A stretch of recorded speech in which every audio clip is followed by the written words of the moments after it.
1973. There's a look at New Era Field just outside of Buffalo, New York. Today, it's week 3, and we've got a good one in store between the New York Jets and the Buffalo Bills.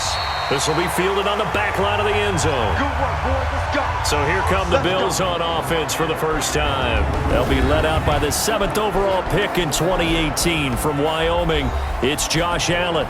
And it felt like in watching the game tape, he got everyone involved last week. He was a manager. He really was. That's a great way to put it because they ran the ball some. They threw it accurately. 1 touchdown pass, so he didn't, break the bank doing that, but he didn't throw any interceptions. That's the bottom line. That's why a defense loves a quarterback like that. Doesn't put them in bad situations. 10 yards on the pickup there, and it'll be 2nd down. Charles, they won last week despite him not running the ball well. They told us need to get him going. Runs like that help. And they talked to us about leaning on him because, as you noted, last week they didn't have to. Still won the ball game. They leaned on other people to give him the yardage that they needed, but they really want him to be that. And a big loss here as he's taken down. Brandon, if I'm an offensive coordinator and I see an all-out rush like that, I file it away because I'm going to use their aggressiveness against them as this game goes on. I'm going to hit them with a screen soon. So after the sack, Allen and the Bills with work to do on 3rd and long. Play action. Now it's Allen. And that is incomplete. Nice play there to force the incompletion. And to me, one thing's for sure. When you're the underdogs and you're playing on the road, you absolutely have to get takeaways. You've got to get the ball from them. Yeah, win that turnover battle, going to be key. They didn't get one there, but you get the feeling they keep making plays like that, they might just get a few. Yeah, once you get one, defensive teams think they come in bunches. Very good return that time. 18 yards. And the Jets will take over 1st and 10.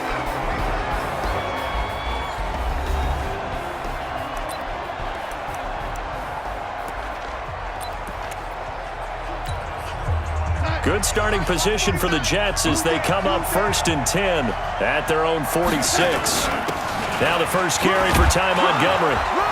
And he'll take it across midfield and into Buffalo territory. 9 yards is the pickup there, and they'll have a 2nd and 1. The success there, Charles, coming on the outside of the field, the ground game. Curious to see if that continues as we progress. Yeah, we often talk about a variety in play calling and usually between run and pass. But in this case, with strictly the run game, you can be creative there as well. Run it inside, run it outside, keep the defense off balance. A gain of just a yard, but it's a 1st down. 2nd and 1, and people want to run the football. This is where every back in the league is supposed to do exactly what we just saw there. Pick up the 1st down. Now Montgomery, he's got it on the draw. And he's tackled a yard short of the marker. Good gain of 9 on 1st down. Now after the running play, we've got a man down on the field. We'll check on his status when we return to Orchard Park.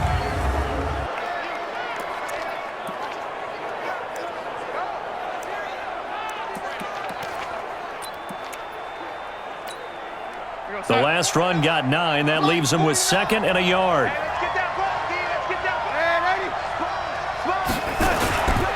A first carry for Trenton Cannon. And he works it to the 30-yard line here, right at the 30. 4 yards the pickup, 1st down. The numbers for him from a week ago, 21 carries, 113 yards, and a score. And give him a ton of credit. He's running the ball really well. But I look at those guys up front. That unit is truly playing as just that. Every move that they make, their teammate understands what that move means and what they need to do. And right now, they're starting to grind it out pretty well. The completion good for 3, and it's 2nd down. And, partner, I think that's a great example that not all tight ends are created equal. Because everything was right. Got the completion, but he's not one of the more dynamic guys in the league. So even though he caught it, couldn't turn it into much more. Looking to throw again on 2nd down. Darnold. And nearly an interception here on their opening drive. But instead, 3rd down. I know our vantage point might be a little bit better way up here, but that looked like an ill-advised throw to me. I didn't see anything open, and this play just didn't look right from the beginning. It did not. I thought he might get outside and just chuck it away. Dangerous pass, incomplete. Throwing here on 3rd down, Darnold. Into a double team, and it's intercepted. Picked off by Micah Hyde. turnover there as his guys will get the football back. Well, that's a drive killer right there. Not a really confident throw either. This one was kind of up for grabs, and it's going to come down the hands of the wrong team. They'll start the drive with a run by Gordon. And space opens a bit as he gets it across the 15 to the 17-yard line. 7 yards on the pickup there, and it'll leave them with a 2nd and 3. So they'll come up after the gain of 7 on a 2nd and 3. To throw, it's Allen. Now that'll be tipped and intercepted. Picked off at the 20. And he will take this down to the 10-yard line. Now as we look down, it appears we've got a Jet shaken up on the play. We'll check on his status when we return to Orchard Park.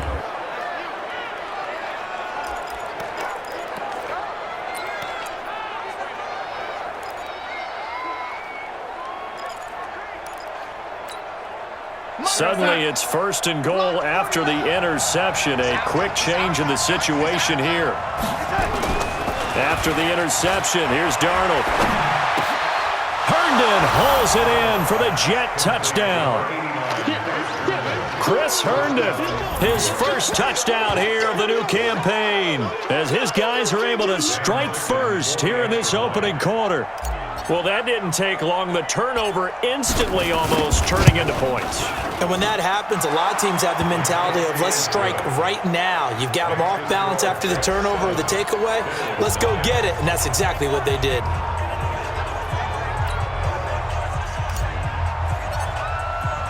Now after the touchdown, it's Lachlan Edwards to kick it away. This will be fielded on the back line of the end zone. Let's go. Josh Allen leads the offense out for their next possession. And he'll look to rebound from the early interception that led to 6 points the other way. And when he threw the interception and he had to come to the sideline, I'll guarantee his first thought wasn't about the interception itself, but what could result. And I know he was thinking to himself, come on, defense, bail me out. Well, they weren't able to in this situation. Now he's got to go out and atone for it himself, but he can't force things. 10 yards, good enough for a Buffalo first down. What makes a draw play like that successful? Well, we did see where he made the first wave miss, and that was a big part of it. But a lot of it is just being actors back there, making the defense think it's going to be a pass. They go back to Gordon here on first down. Just a yard on the first down carry, so it's 2nd and 9. They tried a quick hitter inside, but that one was swallowed up because what they're hoping, those big defensive linemen will take the bait and move laterally and open up a crease that they can run through. Didn't happen on that play. On 2nd and 9, Allen. It's Knox, the tight end, making the catch. And they will only muster a yard here to the 38. Brandon, perfect defense in this situation would have meant that there was an incompletion that would have picked it off. Okay, so they gave up the completion. But I really enjoyed watching how the defense stayed in sync, stayed in great communication. And as he dragged across each zone, you see him pointing, communicating. There he is, and they passed him off to each defender. Ended up making a nice play, even though it was complete. Well, we hear so often how tackling has become almost a lost art in the NFL game, but it's so important to tackle well on these receivers, especially in a play like this one. 3rd down, they gave him the underneath stuff. You got to go up and make the tackle right away. This will be a 41-yard punt, 3 on the return, and the offense will take over with a new set of downs. And New York set to take the field. They've got a 7-0 lead in the football as well as they start out 1st and 10. Darnold going to lead the Jets up now 1st and 10 at their own 16. Pretty nice work defensively there on the first down run as they hold him to a gain of a couple. Eddie Vanderdoes there on the stop. So we'll look here at the key inactives, and we got this list before the game down on the field. And they tell us the same thing every time, don't they? Next man up. No excuses. Be ready to play. That's the mantra of every organization. The key is having guys on the roster who are capable of filling in and playing at a high level. That's when you know you've drafted well, scouted free agents well, and stocked your team just the way you're supposed to.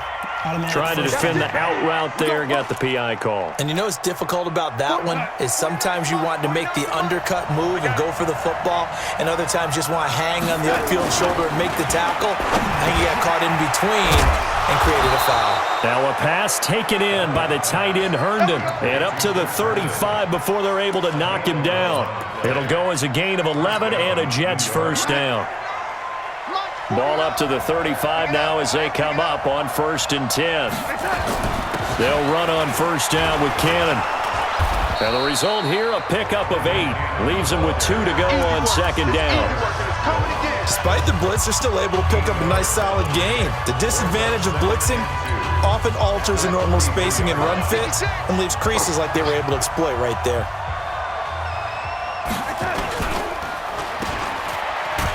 And this one's going to go the wrong way, losing yardage back at the 42. That backs him up 1 yard and brings up 3rd down. Well, I know it goes against the instincts of the person catching the ball because all you're ever taught is catch the football, don't drop it. But drop it there. Yeah, in that situation, dropping it would have been better. End up losing yardage even though they completed the pass. As good as a sack. Yeah, how about that? Although they won't get the same credit for it, and it won't help them at contract time. And he's got the first down yardage as he brings this up to the 47. At 5 yards on the play there, as the drive will continue. Just about every coach we talk to says the crowd shouldn't affect us. That shouldn't be an issue. And in the next breath, they talk about taking the crowd and taking them out of the game by picking up first downs and keeping them at bay. I think we just saw an example of that there, didn't we? Important to do, especially early in the game like they have. He'll get 3 up to midfield. What's the old expression, 3 yards in a cloud of dust? In this case, it's dust-covered pellets. It's no longer that old grass that we used to play on, right, and chew it up. Now we've got that artificial surface. You see the pellets go up. Still a nice play by the defense. The throw by Darnold, hauled in by the tight end Herndon. They had 3 yards on first down, just 1 yard there. Well, they were unable to make anything really big out of that, but it's not a bad idea to find your tight end and give him an easy completion and keep moving things forward. Almost as bread and butter as a good running back dive play. Back to throw, Darnold. Looks to throw, fires right side. And that's going to be incomplete. The coverage too good there. The contact popped the ball free, and it's 4th down. You can tell they were hoping for a flag there offensively. Several on the sideline motioning. Hey, why not a penalty? Why not a penalty? What did you see? Yeah, I think you've got to let them play, and the officials are instructed. If there's contact coming from both sides, no flag. Let them fight it out. And forces 4th down. Here's the Buffalo offense now as they get set to take over here. And hoping to do better than they did their last possession when they punted the football. Appeal to the vanity of your offensive line. Tell them that blitz coming, and down he goes. The sack by Jordan Willis. Man, he got in there so quickly, Charles. What could the offense have done to adjust and account for that? But what you're hoping is that you figure out and you see and get a clue that maybe there's going to be some pressure coming at you, and you change the blocking schemes. Maybe you go to max protection. The biggest one is maybe you bring your running back in to try and keep you clean. But in that case, that didn't happen. 0 accountability, and a sack resulted. Now a deep ball there on 2nd down, but it'll wind up incomplete. What I loved about meeting with these coaches before the game is we didn't even have to ask any questions. They told us that they were going to be aggressive and push the ball downfield. They weren't successful on that play, but look for them to try it again later. Now a shot taken on 3rd down, but it's going to wind up incomplete. Not only was the call spot on, how about the execution of that defense right there? Zone was absolutely locked up tight. He was trying to force it in there on 3rd down. But if there's a time to force it, he felt like he needed to make a play, right? Yeah, exactly right. 3rd down, you got to try and find something. There's nothing available there for him. Just a net of 34 there following a punt of 44 yards. And the Jets will have a short field to work with as they take over 1st and 10. Getting set to go again as we look at the back, heading onto the field again. A tough challenge here in this one. We'll see if he can duplicate the numbers on your screen that he put up last week, up over 100 and a touchdown. We were watching tape to prepare for this game. One thing you noted that I totally agree with, great complementary piece in the last game. You know, they're able to throw it pretty well. He ran it exceptionally, and they hope to continue that same formula in this game. Complimentary with an E, not an I. That's my English teacher right there. This will be a 2-yard loss on the play, and it'll be 2nd and 12. And never good on a pass completion there to go the wrong way. Lost yardage. No, for some reason it seems to work better when you throw it downfield or you can move the ball downfield running it that way, doesn't it? But in this case, if you're the defensive guys, you're energized. Executed